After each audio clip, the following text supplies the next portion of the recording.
Víctor, vamos a la siguiente parte del discurso, ¿te parece? Sí.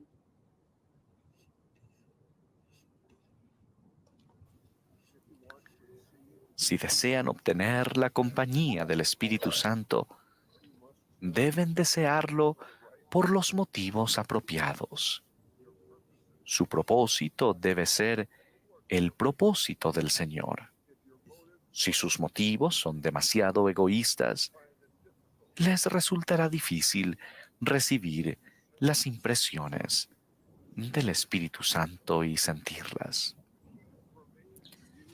La clave reside en querer lo que quiere el Salvador. Nuestros motivos deben ser impulsados por el amor puro de Cristo. Nuestras oraciones deberían expresar esto. Todo lo que quiero es lo que tú quieres. Hágase tu voluntad.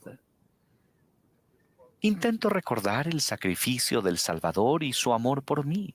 Luego, cuando oro al Padre Celestial para darle gracias, siento amor y la certeza de que mis oraciones son escuchadas y de que recibiré lo que sea mejor.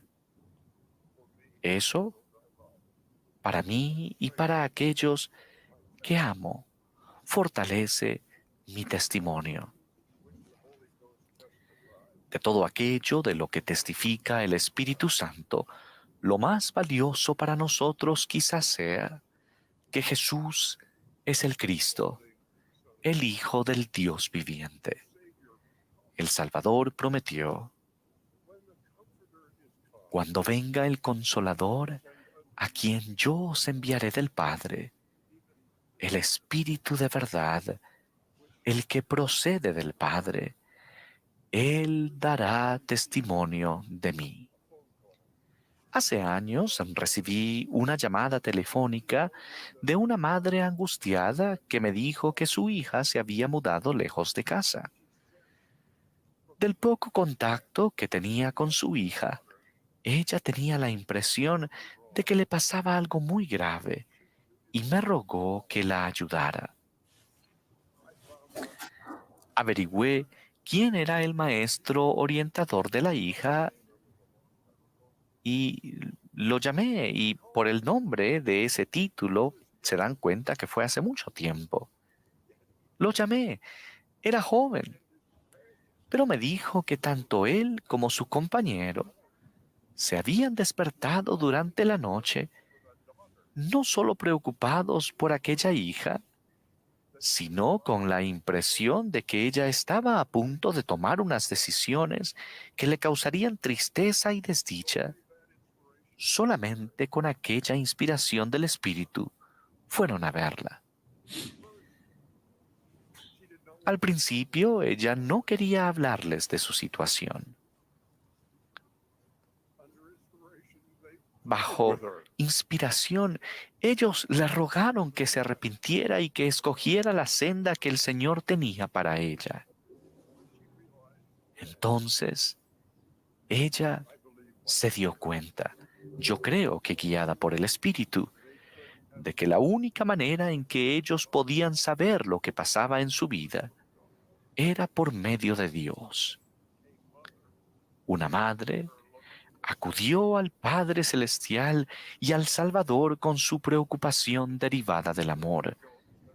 El Espíritu Santo había sido enviado a aquellos maestros orientadores porque estaban dispuestos a servir al Señor. Y ellos siguieron el consejo y la promesa que se encuentran en Doctrina y Convenios.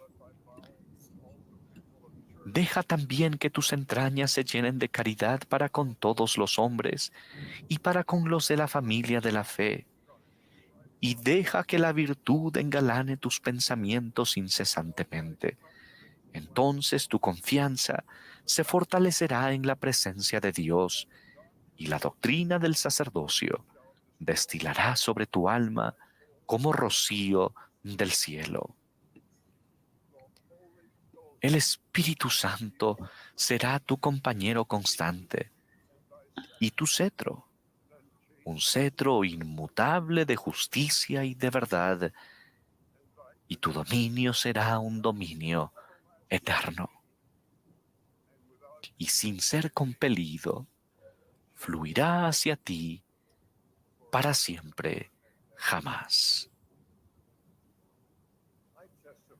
Testifico que el Señor ha cumplido su promesa. Se está enviando el Espíritu Santo a los fieles miembros por convenio de la Iglesia de Jesucristo. Las experiencias de ustedes serán singulares y el Espíritu los guiará de la manera más adecuada para su fe y capacidad, para que reciban revelación para ustedes y para aquellos a quienes aman y sirven. Ruego con todo mi corazón que la confianza de ustedes aumente. Doy testimonio.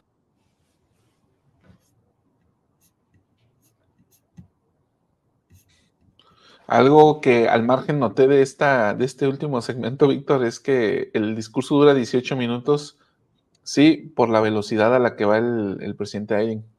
Si ves, hay una gran diferencia en la velocidad con la que hablaba en el 2011, del primer video que mostramos, con la que está hablando ahora 13 años después, ¿no? Entonces se ve que los años han hecho mella en él como en todos nosotros, desde luego, pero la profundidad de sus palabras es lo que verdaderamente impacta, no tanto la velocidad, ¿no? Y aquí en la profundidad de sus palabras hay cuestiones sumamente interesantes que él menciona y la primera clave, Víctor, que él nos da en este segmento, y en el anterior hablamos sobre el arrepentimiento, ¿no? Ahora él nos lleva a este punto en el que otra clave para poder tener el Espíritu Santo como compañero constante es someter nuestra voluntad a la voluntad del Padre. Y dice que nuestros deseos o los motivos por los cuales deseamos tener el Espíritu con nosotros no deben de ser egoístas.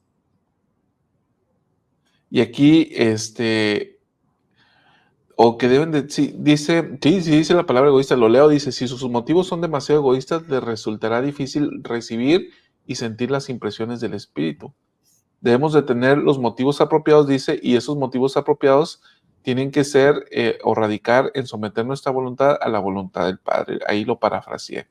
Y yo me pregunté, Víctor, y yo le pregunto a los hermanos, te pregunto a ti y a los hermanos, ¿qué tipo de motivos egoístas podríamos tener para tener el Espíritu Santo con nosotros? Es decir, el solo hecho de desear tener el Espíritu Santo no significa en sí mismo que yo deseo andar en la rectitud y estar cerca del Padre.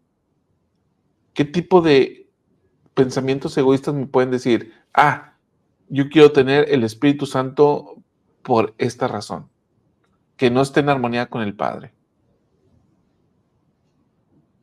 Bueno, es interesante la pregunta, ¿no? Y de hecho también me lo pregunté mientras lo escuchaba y se me ocurrieron algunos ejemplos, pero antes quiero hacer notar, y me llamó bastante la atención, que dice, en esta parte que decía, ¿no? De los deseos egoístas o los motivos egoístas, me llama mucho la atención que dice, si sus motivos son demasiado egoístas. Es decir, le pone ahí un cuantificador, no sé el Demasiado. término, demasiado egoístas. Eso me hace pensar, entonces pueden ser poquito egoístas, es decir, sí podemos desear cosas para nosotros mismos siempre y cuando también las estemos deseando para otros. Y no sé si ahí entra el mandamiento o lo podemos relacionar con el mandamiento de amar a otros como a nosotros mismos. Es decir, sí tenemos que buscar cosas para nosotros, sí tenemos que buscar bendiciones para nosotros, lo cual podría considerarse egoísta, pero me parece que esta acotación en donde dice si sus motivos son demasiado egoístas, y eso yo lo interpreto, solamente estoy buscando cosas para mí y me olvido de todos los demás.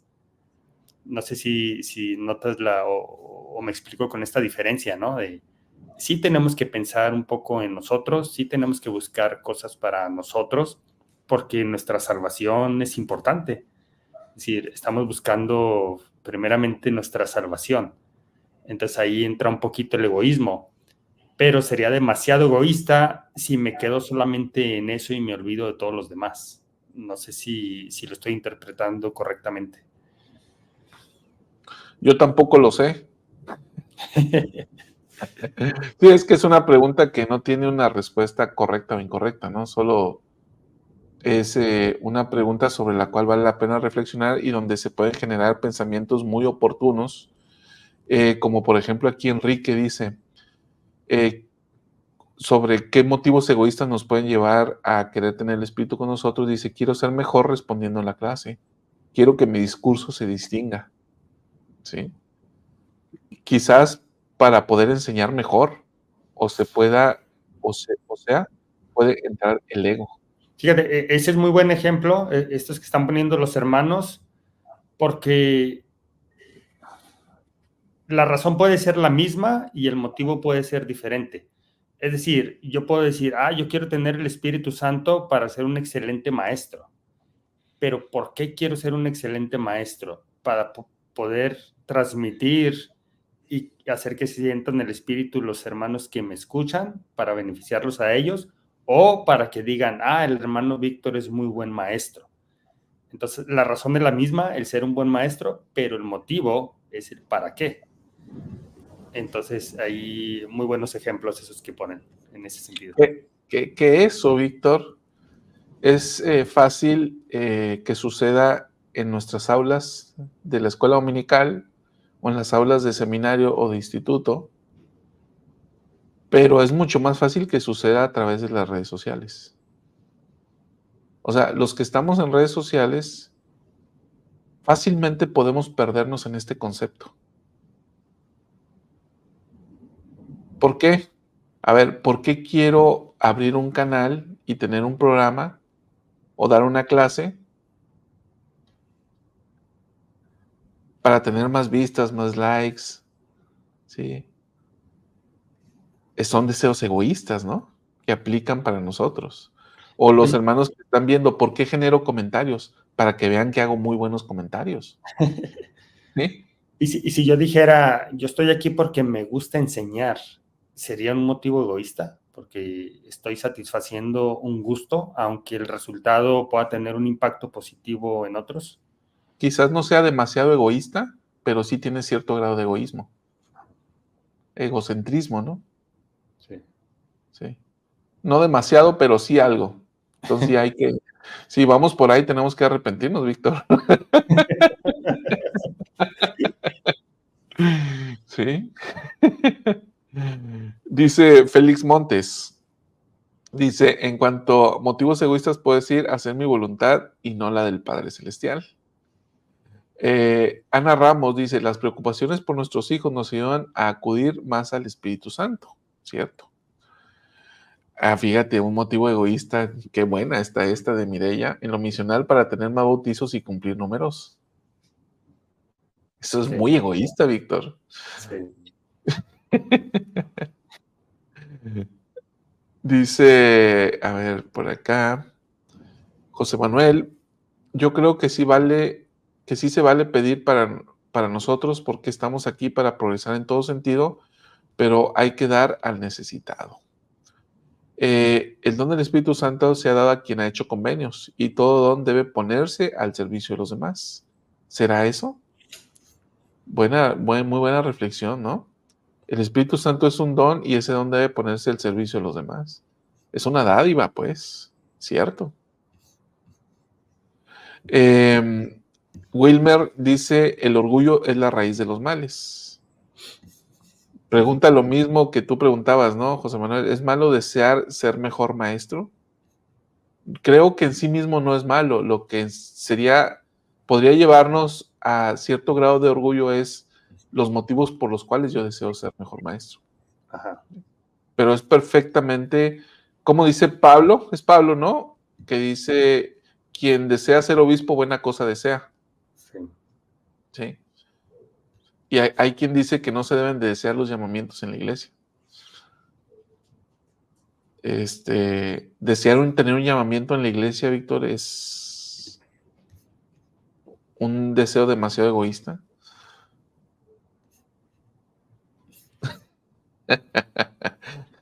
Y fíjate que me fui al discurso en inglés Ajá. para ver por qué lo pusieron como demasiado egoístas. Y sí, literalmente dice, déjame verlo, too selfish. Sí, muy egoístas o demasiado egoístas. Dice María Isabel desde el Uruguay, dice, sentirse contento al recibir elogios me parece que es egoísta si lo que se elogia era para el Señor. Wilmer, es poner nuestras propias necesidades o deseos por encima de los demás. Verónica, yo quiero aprender más para mi propio ego o para compartir con amor mi conocimiento y que digan, mira este hermano, esta hermana, cuánto sabe, y hacernos sentir mejor que otros. La línea entre el anhelo y el deseo es fi. Por eso, fíjate, Víctor, esa es la razón por la cual yo muchas veces les digo aquí en el canal, no nos digan, qué buenos maestros son, qué bueno que abrieron el canal, y nos den muchos elogios, porque esto, hermanos, nos pone a nosotros en peligro, porque nos la creemos, y es la naturaleza humana. Entonces, todo lo que hacemos que sea para el Señor y todos los elogios que sean para Él, y toda buena dádiva viene de Él. La invitación es esa, ¿no? A reconocerlo a Él, al Padre, y lo demás viene en consecuencia. Pero todo lo que hacemos va dirigido y lo hacemos para agradarlo a Él y para adorarlo a Él. Así que cualquier elogio que nosotros nos damos, puede llevarnos a poner en peligro. Ahora, por ejemplo, Víctor, cuando alguien sí verdaderamente da una buena clase en la capilla o da un buen discurso, ¿cómo podemos llevar a esa persona que sí le enseñó con el Espíritu a darle un elogio sin que constituya una especie de piedra de tropiezo para él que lo lleve a caer en el orgullo? Está muy difícil, ¿no? Casi que cada palabra que podamos decir se puede tomar para su propio orgullo. Estaba pensando en algún elogio como pude sentir el espíritu con tu clase, o hermano, pude sentir el espíritu con su clase, o me encanta la manera en que se prepara para estas clases porque se puede sentir el espíritu. Yo creo que poniendo de relieve al espíritu más que a su propia habilidad, ¿no? Sí. Pues podremos decir esto, ¿no?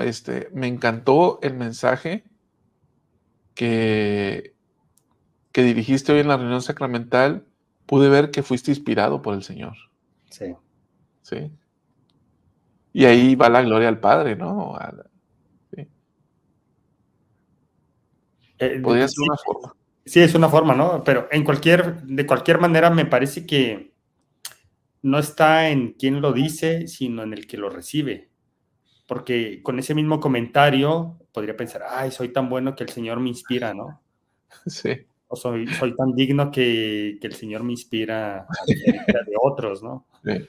O no como el otro discursante que estuvo pésimo. Entonces, no es tanto el quién lo diga, sino quién lo recibe y cómo lo recibe. Que Entonces, fíjate que la fórmula nos la dio El Salvador. Cuando él trataron de elogiarlo, ¿qué decía él? Decía, ninguno es bueno sino Dios. uh-huh. Entonces, así podemos responderle, ¿no? Sí, así podemos, o esa actitud podemos tomar, al margen de que es que también a veces es desagradable a alguien que no acepta un elogio. Sí. ¿Sí? Y alguien se lo puede tomar a mal si le respondes, pero internamente sí podemos tomar este tipo de pensamientos de decir, ninguno es bueno sino Dios. Y si se pudo hacer esto, gloria sea al Padre, Exacto. porque fue por el poder que Él nos dio que pudimos llevarlo a cabo. Sí. Bien, mira, Pepe Valle nos hace este comentario. Dice, yo hasta este día no me considero maestro, pero comparto videos porque deseo que los hermanos sientan el amor de Dios a través de las Escrituras. ¿O tendré que dejar de hacer videos?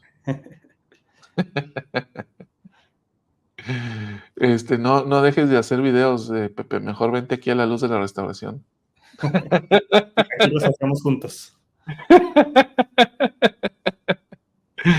Muy bien, Víctor. Pues mira, ahí está esta reflexión. Qué buena reflexión nos dejó entonces el presidente Eyring.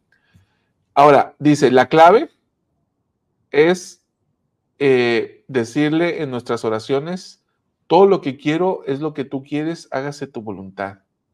Alguien una vez, Víctor, me decía esto. Bueno, ¿y cómo en una conversación que teníamos? Dice, entonces, ¿cómo llegamos a este punto en el que sometemos nuestra voluntad al Padre? Y una de las cosas que en ese momento yo le dije tiene relación con esto que dice el presidente Eyring. Dice, pues en las oraciones. O sea, ¿qué es lo que Jesucristo le dijo al Padre cuando se dirigió a él en esta famosa oración que está ahí en la Biblia, ¿no? Padre, hágase tu voluntad. ¿Sí? Entonces le decía yo, lo mismo podemos hacer nosotros. Ahora, Pero Víctor, ¿por qué esta sola expresión? A ver, dime. hay una acotación, dice, si es posible, pasa de mí esta copa amarga, pero que no se haga mi voluntad, sino la tuya, ¿no? Ahí es donde entra el no demasiado egoísta, es decir, un poquito egoísta. Ajá. Porque sí estaba, ahí es un ejemplo, ¿no? Sí estaba pensando un poquito en él. Si es posible, pues que yo no sufra lo que estoy sufriendo, ¿no? O disminuye un poquito el dolor de lo que estoy sufriendo, o que pase rápido, no sabría exactamente cómo interpretarlo, pero sí estaba pensando un poquito en sí mismo, pero luego le dice, pero hágase tu voluntad y no la mía, ¿no? Si esto es para un bien mayor, que se haga, que se cumpla, ¿no? Hasta donde tenga que cumplirse. Entonces, ahí es donde vemos que sí solemos hacer o a pedir bendiciones para nosotros mismos, pero sin ser demasiado egoístas, dejamos que se haga la voluntad del Padre. Entonces, qué interesante esto que dices, Víctor, porque el someternos a la voluntad del Padre implica entonces dejar de pensar en nosotros mismos por completo, ¿o no? Me parece que al final sí. Lo que pasa es que no significa que no vamos a tener bendiciones para nosotros, porque el Padre nos ama y somos uno de sus hijos, así como los miles de millones de hijos que tiene. Es decir, no somos excluidos de esas bendiciones. Pero sí, yo creo que la receta sí es olvidarnos de nosotros mismos y en eso está la clave, ¿no? Dice el presidente Eyring, en dejar que se haga su voluntad, someternos a su voluntad, lo cual no va a significar que no nos roce por ahí una bendición a nosotros, claro que nos va a rozar, pero con esa motivación correcta de que se haga el bien común o que el bien que resulte sea el que tú deseas. Y si yo estoy incluido en ese bien o en esa bendición, perfecto, ¿no? Muchas gracias. Pero si no, está bien, lo acepto. Me parece que esa es la motivación correcta. Ahora, en el Padre Nuestro, Víctor, no está esta acotación. ¿Sí? En el Padre Nuestro se dice, hágase tu voluntad en la tierra como en el cielo. Entonces, entregarle la voluntad a Dios, al menos, Víctor, independientemente de las implicaciones que estamos mencionando, un primer paso es en la oración decirle, como lo dice el presidente Eyring, todo lo que quiero es lo que tú quieres, hágase tu voluntad. Ahora, ¿por qué esta sola expresión de una oración, Víctor, nos puede llevar a ese punto de someternos al Padre en todas las cosas?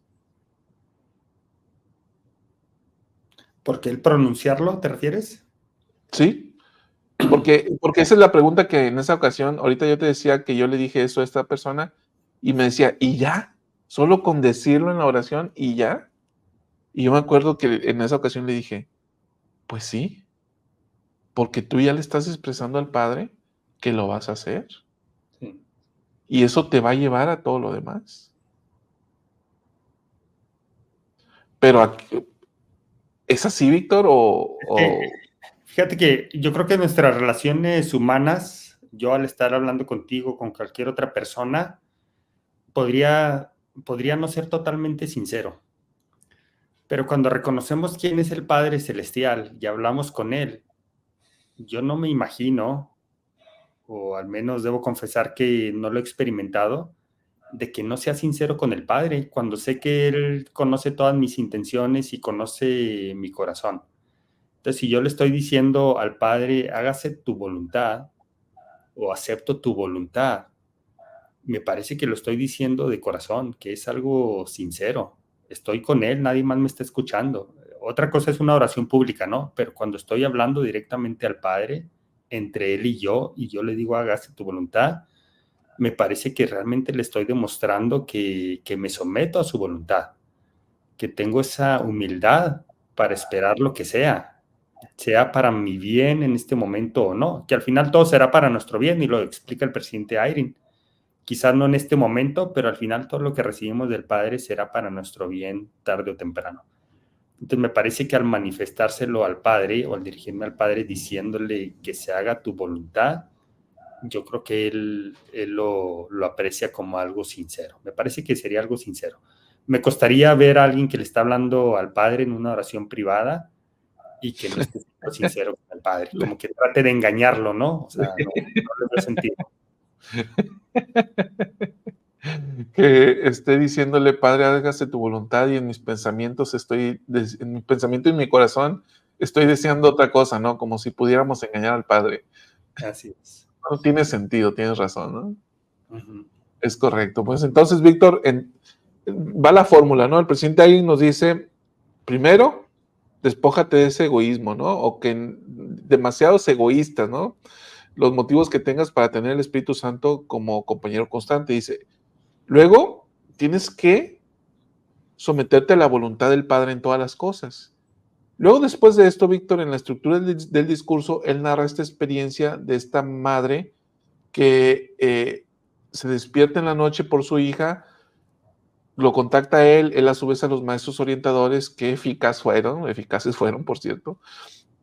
Los maestros orientadores ya estaban sobre el tema y atienden a la necesidad de esta chica y al final la ayudaron. Entonces, con base en esta experiencia, el presidente Ayrin cita esta escritura que está en Doctrina y Convenios, sección 121, versículos 45 y 46.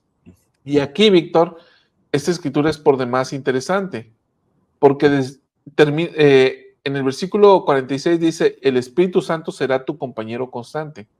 Pero antes de eso, habla de varios elementos. Primero, deja que tus entrañas se llenen de caridad. Segundo, deja que la virtud engalane tus pensamientos. ¿Sí? Y tercero, habla sobre la doctrina del sacerdocio que va a destilar sobre nuestra alma como rocío del cielo. Si suceden estas tres cosas, entonces el Espíritu Santo será nuestro compañero constante. Entonces, ahí están elementos adicionales que el presidente Ayrin nos da a través de esta escritura para que podamos tener esta influencia de manera permanente. Está bien interesante analizar o recordar esta escritura, Salvador. Es una escritura que al menos en el sacerdocio solemos recordar frecuentemente. En muchas entrevistas del sacerdocio también se nos recuerda. Y es un modelo muy sencillo, ¿no? Digo, sencillo de entenderlo, ya llevarlo a la práctica puede ser otra cosa, pero realmente es un modelo sencillo, ¿no? Y ahí están los dos pasos o los dos elementos que tú ya comentaste. Y dejar que nuestras entrañas se llenen de caridad para con todos los hombres. Es decir, realmente sentir amor o poder sentir amor. Y si no lo sentimos, en el libro de Mormón se nos enseña cómo adquirir esta caridad, ¿no? Me parece que en el libro de Moroni, capítulo 7, por ahí del versículo 40 y tantos, se nos enseña que podemos, que si no sentimos amor por nuestro semejante, podemos pedir al Padre, y dice allí, con toda la energía de nuestros corazones, que podamos ser llenos de este amor. Entonces, ahí está, digamos que una parte de la receta. Nos dice la Escritura en Doctrina y Convenios, dejar que nuestras entrañas se llenen de caridad. Y ya hice este paréntesis. Si no lo tenemos, esta caridad, podemos pedirle al Padre y Él está dispuesto a darnos. Y la segunda parte, que la virtud engalane nuestros pensamientos. Perdón, Víctor. Sí. Que eso que acabas de decir, antes de que continúes con lo de la virtud, es lo que enseña Moroni, ¿no? Exacto. Hice referencia ya a Moroni 748, me parece, que dice, si no tenemos esa caridad, podemos pedirla, y el Padre nos la dará, si es que la pedimos con toda la energía de nuestros corazones. Entonces, está por un lado nuestro corazón, lo que hay en nuestro corazón, en cuanto a caridad hacia nuestros hermanos, y luego viene la segunda parte, lo que está en nuestros pensamientos. Y habla, deja que la virtud engalane tus pensamientos. ¿Qué significa esto? Significa tener pensamientos puros, significa tener pensamientos menos egoístas, por repetir las palabras que dijo el presidente Ayrin. Dice, entonces tu confianza se fortalecerá en la presencia de Dios. ¿Cómo interpreto esto, Salvador? Tu confianza se fortalecerá en la presencia de Dios. Lo interpreto como que Dios confiará más en mí, que estaré en una posición en esta tierra en que Dios confía más en mí si estoy cumpliendo con estos dos elementos. Y al confiar Dios en mí, entonces podrá inspirarme y podrá revelarme, como lo hizo con estos maestros orientadores que pone como ejemplo el presidente Ayrin, porque él dice, estos maestros orientadores recibieron la inspiración porque eran dos hombres que eran dignos y estaban dispuestos a servir. Es decir, cumplían estos dos requisitos. Sus entrañas estaban llenas de caridad y además tenían pensamientos correctos o pensamientos puros. Y entonces viene el Espíritu Santo como compañero constante, o al menos, como decías hace un rato, como un destello para que lo experimentes y puedas desearlo de manera constante. Ahora, Víctor, después de esto que acabas de señalar tan puntualmente, el presidente Ayrin en su discurso testifica de algo que está sucediendo. Dice, y lo cito literalmente, testifico que el Señor ha cumplido su promesa. Punto y seguido, se está enviando el Espíritu Santo a los fieles miembros por convenio de la Iglesia de Jesucristo. Ahora sus experiencias serán singulares y el Espíritu los guiará de la manera más adecuada para su fe y capacidad, para que reciban revelación para ustedes y para aquellos a quienes aman y sirven. Entonces, Víctor, aquí vemos este elemento. Miembros de la Iglesia de Jesucristo por convenio.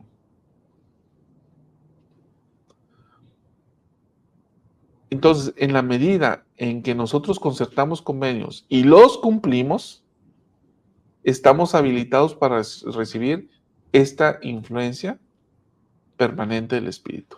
Entonces, aquí está otro elemento que implícitamente ya habíamos hablado desde ayer, pero aquí expresamente el presidente Ayrin lo está invocando como otro elemento indispensable, un elemento sine qua non para que pueda estar esta influencia de manera imperecedera con nosotros.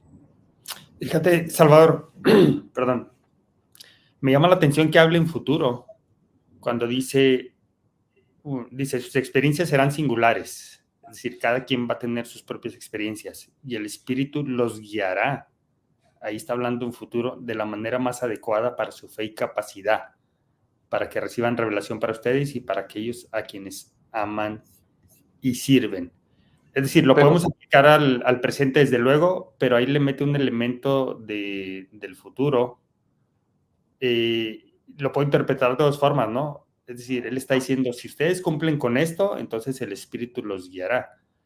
Pero también esto me hace recordar los días futuros y que el mismo presidente Ayrin hace relación a ellos y el presidente Nelson en varias ocasiones, ¿no? Y lo veíamos ayer en una parte del discurso, en donde habla de los días futuros y de cómo requerimos la influencia del Espíritu Santo más que nunca. Siempre se ha requerido, pero dice el presidente Nelson, en los días futuros o en los días venideros no será posible sobrevivir espiritualmente sin la influencia guiadora, orientadora, consoladora y constante del Espíritu Santo. Me parece que de ahí se inspira el presidente Eyring, aun cuando habíamos visto que es un tema recurrente para él, ¿cierto, Salvador? Cuando analizamos su vida y ministerio, veíamos que hablar del Espíritu Santo es un tema recurrente, pero este tema como compañero constante viene en armonía precisamente con esa declaración del presidente Nelson. Entonces me llama la atención de que lo hable como que en un futuro más relevante todavía de lo que ha sido en el pasado, el tener esta influencia de manera constante. Ahora, Víctor, esto que tú dices es justamente lo que yo estaba pensando, pero observando además estos tiempos verbales de los que tú habla, él adopta tres tiempos verbales. Y lo voy a poner en pantalla esta parte del discurso para ver el texto. Fíjate. Dice, testifico que el Señor ha cumplido su promesa. Es decir, está hablando del pasado. Ya la cumplió. Y luego habla en presente. Se está enviando, el enviando es un gerundio. El gerundio implica un tiempo presente. Se está enviando el Espíritu Santo a los fieles miembros por convenio de la Iglesia de Jesucristo. Y luego ya viene el tiempo futuro del que tú hablas.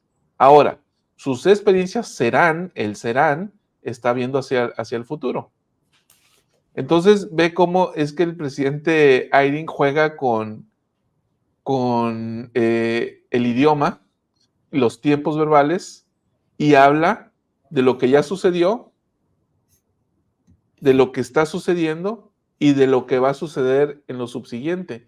Y lo que va a suceder en lo subsiguiente es justo lo que tú mencionas. Porque está haciendo una especie, está regresando, ¿no? Está haciendo un quiasmo, regresando al inicio de su discurso, donde está precisamente refiriéndose a esta afirmación o esta declaración del presidente Nelson, donde declara que es imperioso la influencia constante del Espíritu Santo para sobrevivir de manera espiritual en los días futuros. Muy interesante, ¿no? Muy interesante esa acotación. Y otra vez me fui a revisar, porque a veces tengo dudas de las traducciones, ¿no? Me fui a revisar. Aun cuando dijeron... No confías mucho en los traductores, Víctor. Sí, aun cuando dijeron hace poco que hacen un trabajo excepcional, pero siempre me gusta ir a la fuente y ciertamente utiliza esos tres tiempos, ¿no? Utiliza en pasado, utiliza el presente y utiliza el futuro cuando habla de las pruebas singulares que tendremos y cómo el Espíritu nos guiará. Entonces, confirmo que lo está haciendo de esa manera.